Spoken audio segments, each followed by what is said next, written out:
This is Audible. He is Mine. Guns and Boys Book 2.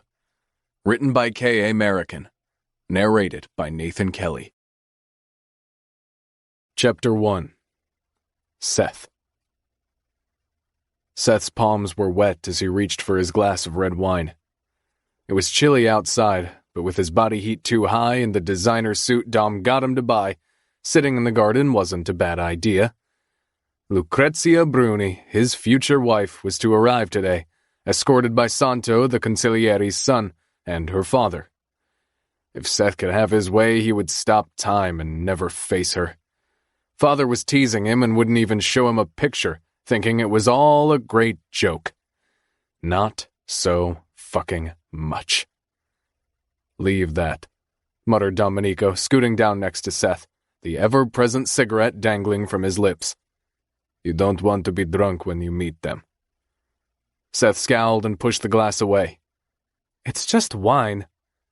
He knew Dom was as happy as he was with this arrangement, but it didn't show much, and the disengaged facade was just making Seth more agitated.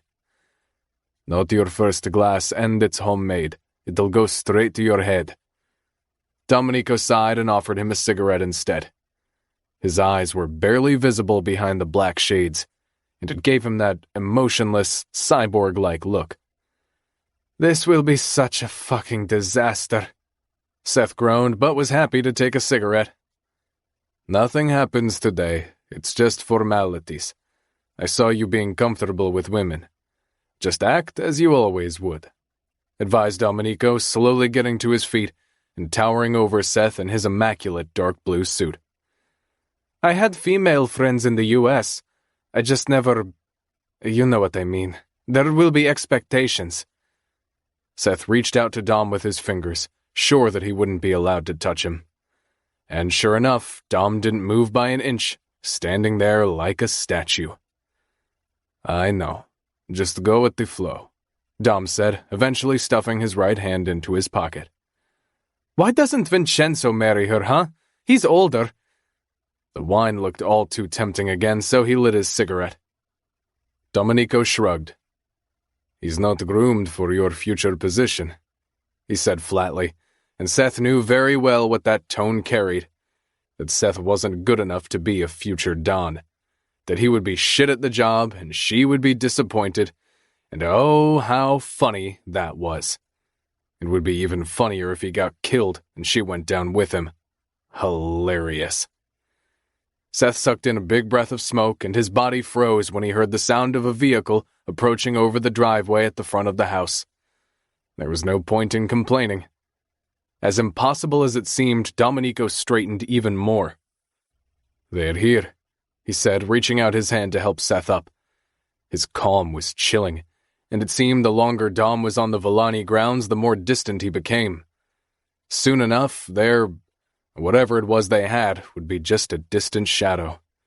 Dom would find himself men who weren't married, and Seth would settle into a relationship he would never be satisfied with. Seth got up and slightly pushed Dom's hand away. I'm fine. Domenico took a step back and said nothing. With those damn shades, Seth didn't even know if he was being looked at or not. Seth, where are you? They're here! Father yelled from the villa, so Seth picked up his pace, all too aware of the steps behind him. He took one more cloud of smoke into his lungs and put out the cigarette in a flower pot as they passed through the rooms. Father appeared at the turn of the corridor, with a big smile threatening to break his face in two.